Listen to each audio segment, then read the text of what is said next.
എഫിൻ്റെ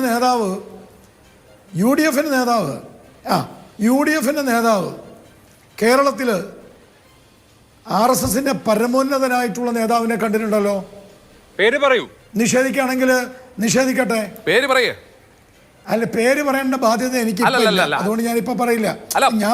താങ്കൾ ഒരു ആരോപണം ഉന്നയിച്ചാൽ താങ്കൾ ഉന്നയിക്കുന്ന ആരോപണത്തെ സംബന്ധിച്ച് താങ്കൾക്ക് ആർജവം ഉണ്ടെങ്കിൽ ഞാൻ താങ്കളെ ചലഞ്ച് ചെയ്യുന്നു. താങ്കൾ ആ പേര് പറയൂ, തെളിവ് ഹാജരാക്കൂ, നമുക്ക് ചർച്ച ചെയ്യാം.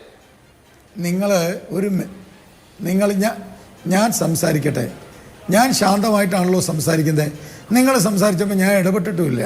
അപ്പൊ നിങ്ങൾ ശാന്തമായിട്ടിരിക്കേ. പക്ഷേ അങ്ങനെ ബഹളം വെക്കണ്ട. കേരളത്തിലെ ഞാൻ പറഞ്ഞു പോയിട്ടില്ലല്ലോ, ഞാൻ ഈ ചർച്ചയിലുണ്ടല്ലോ. ശരി, നിങ്ങൾ ഈ ചർച്ചയിൽ നിന്ന് ഞാൻ ഓടിപ്പോയിട്ടില്ലല്ലോ. നിങ്ങൾ കിടന്ന് ബഹളം വെക്കല്ലേ. യു ജസ്റ്റ് താങ്കൾ പറയൂ, നമുക്ക് തീർന്നു പോകാം. വേണ്ട മിസ്റ്റർ, നിങ്ങൾ മിണ്ടായിരിക്കും അവിടെ. അങ്ങനെ തീർക്കണ്ട, ഞാൻ സംസാരിക്കട്ടെ. നിങ്ങൾക്ക് സംസാരിക്കാം. അങ്ങനെ മര്യാദ പഠിപ്പിക്കണ്ട. ഒരു UDFന്റെ നേതാവ് RSSന്റെ നേതാവിനെ കണ്ടു, താങ്കൾ ആജവത്തോടി താങ്കൾ BJPയുടെ പ്രതിനിധിയാണെങ്കിൽ താങ്കൾ പറയുന്ന ആരാണെന്ന് പറഞ്ഞു പോയാൽ മതിയോ? താങ്കളോടൊരു ചോദ്യം ചോദിച്ചാണ്, അതിന് ഉത്തരം ഉണ്ടെങ്കിൽ അഭിലാഷ് അയാളോട് മിണ്ടാണ്ടിരിക്കാൻ പറ. ഉണ്ടെങ്കിൽ ഇല്ലെങ്കിലില്ല. അല്ലല്ല, എന്റെ നേതാക്കന്മാരെ കുറിച്ച് അനാവശ്യം പറഞ്ഞാൽ ഞാൻ മിണ്ടായിരിക്കാൻ പറയണം. താങ്കളാരാ? UDFന്റെ നേതാക്കന്മാരെ കുറിച്ച് അനാവശ്യം പറഞ്ഞാൽ നിങ്ങൾ കേട്ടോണ്ട് പോകുന്ന ആളല്ല ഞാൻ. മനസ്സിലായില്ലേ? നിങ്ങളൊന്നും മിണ്ടാതിരുന്നാ ഞാൻ പറയാം. ഇതുകൊണ്ടാണ് ഞാൻ പറഞ്ഞത് നിങ്ങൾ മിണ്ടാതിരുന്നാ ഞാൻ പറയാം. പറയൂ. അല്ല, UDFന്റെ നേതാവിന്റെ പേര് ഞാൻ പറഞ്ഞ നിങ്ങൾ എന്തു പറയും? നിങ്ങൾ തെളിവ് ഹാജരാക്കണം. അറിയണല്ലോ, നേതാവിനെ കുറിച്ച് അനാവശ്യം പറഞ്ഞു ഞാൻ. പറയട്ടെ. ഞാൻ തെളിവ് ഹാജരാക്കിയാൽ നിങ്ങൾ ക്ഷമ പറയോ? ഞാൻ ഈ പറഞ്ഞതിനൊക്കെ തെളിവ് ഹാജരാക്കുന്നേ. പൊതുവായിട്ട് നിങ്ങൾ ക്ഷമ പറയോ? തെളിവ് ഹാജരാക്കുന്നേ താങ്കൾ. തെളിവ് ഞാൻ പറഞ്ഞാൽ നിങ്ങൾ ക്ഷമ പറയും. ഞാൻ ഗോപാലകൃഷ്ണൻ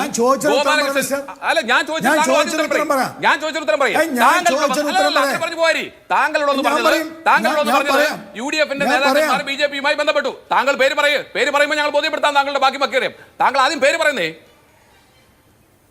പേരും തെളിവ് ഹാജരാക്കൂ, നമുക്ക് ആലോചിക്കാം. നിങ്ങളൊന്ന് ദൈവത്തെ ഓർത്ത് നിങ്ങളെ അഭിലാഷ് അയാളൊന്നും മിണ്ടായിരിക്കാൻ പറയുന്നത് ഞാൻ സംസാരിക്കാം. എനിക്ക് ഇങ്ങനെ കിടന്ന് ബഹളം വെക്കാൻ പറ്റില്ല.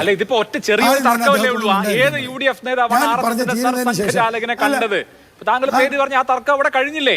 തെളിവിന്റെ കാര്യം നമുക്ക് പിന്നെ നോക്കാം. പേര് പറഞ്ഞു കഴിഞ്ഞു. പക്ഷെ അദ്ദേഹം പറഞ്ഞ എന്താ? അദ്ദേഹം ഞാൻ പറയുന്നൊന്നും കേൾക്കാതെ പറയുന്നത്. ഞാൻ ഈ ചർച്ച പറഞ്ഞിട്ടില്ല. ഞാൻ ഒറ്റ കാര്യമാണ് പറഞ്ഞത്.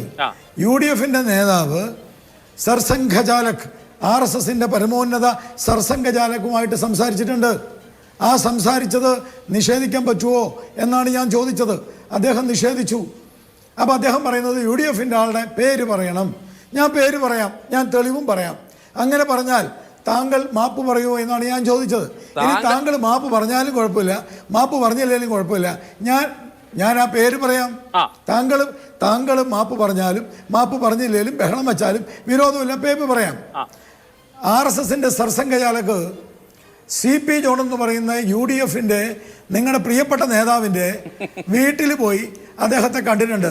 നിങ്ങളൊന്ന് അന്വേഷിക്കേ. എന്നിട്ട് ഞാൻ പിന്നെ പറയാം അതുണ്ടോ ഇല്ലയോ ഒന്നും. നിങ്ങൾ ആദ്യം പോയിട്ട് CP ജോണിനെ ഒന്ന് വിളിച്ച് ചോദിക്കും. CP ജോണിനെ സർസംഘചാലക് വീട്ടിൽ പോയി കണ്ടു. ഞാൻ മലയാളത്തിൽ പറഞ്ഞല്ലോ. നിങ്ങൾ അന്വേഷിക്കേ. ഞാൻ പേര് പറയാനല്ലേ പറഞ്ഞേ. അയാൾ UDF നേതാവ് അല്ല എന്ന് നിങ്ങൾക്കുണ്ടോ? ഒന്നുമില്ല. അയാൾ UDF നേതാവ് അല്ല എന്ന ആരോപണം നിങ്ങൾക്കുണ്ടോ? ഉണ്ടല്ലോ. അപ്പൊ ചാമക്കാലൊരു കാര്യം ചെയ്യാം. ഇത്ര നേരം ഞാൻ പറഞ്ഞ കാര്യമല്ലേ? നിങ്ങൾ പേര് പറയാൻ പറഞ്ഞു, ഞാൻ പേര് പറഞ്ഞു. അപ്പൊ മിണ്ടാതിരിക്കേ. ഞാൻ സംസാരിക്കട്ടെ. എന്റെ സമയല്ലേ ഇത്? എന്റെ സമയമല്ലടോ, എന്റെ സമയല്ലേ? ഞാൻ സംസാരിക്കട്ടെ. ഇതൊന്നും മര്യാദ വേണം. ഞാൻ സംസാരിക്കട്ടെ.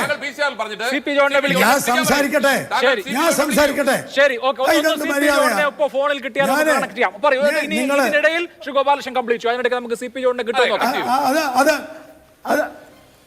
അതിനിടയ്ക്ക് അത് അദ്ദേഹം സി പി ജോണുമായിട്ട് സംസാരിക്കുകയോ അഭിലാഷ് സി പി ജോണിനോട് ചോദിക്കുകയോ ഒക്കെ ചെയ്തോ? ശരി, ഓക്കേ.